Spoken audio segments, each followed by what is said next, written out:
आषाढी एकादशीचा पवित्र दिवस. पंढरपुराकडे वारीची गर्दी होती. दिंडीत टाळ मृदंगाचा नाद आणि विठ्ठल विठ्ठलचा गजर होता. या पवित्र वातावरणात अचानक धूळ उडत सैन्य येऊ लागले. लोकांना वाटले कोण येत आहे, आणि दिंडीच्या समोर घोड्यावरून उतरले धर्मवीर श्री छत्रपती संभाजी महाराज. महाराजांनी हात जोडून वारकऱ्यांना नमस्कार केला. म्हणाले, या भूमीचं वैभव फक्त तलवारीतच नाही, तर भक्ती, त्याग आणि प्रेमातच आहे. वारकरी आश्चर्याने आणि प्रेमाने नतमस्तक झाले. महाराजांनी दिंडीसोबत काही अंतर चालत विठ्ठल रुक्मिणीच्या चरणी मन अर्पण केले. नंतर पंढरीच्या रस्त्यावर त्यांनी वारकऱ्यांसाठी अन्नदानाची सोय केली. थकलेल्यांना वारकऱ्यांना पाणी आणि विश्रांतीची व्यवस्थाही केली. युद्धात जसा पराक्रम दिसत असे, तशीच करुणा आणि सेवा येथे शंभू महाराजांमध्ये दिसत होती. वारी पुढे गेली आणि छत्रपती संभाजी महाराज परत निघाले.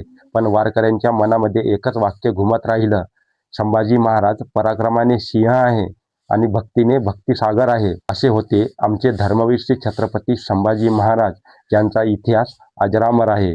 जय शिवराय, जय शंभूराजे.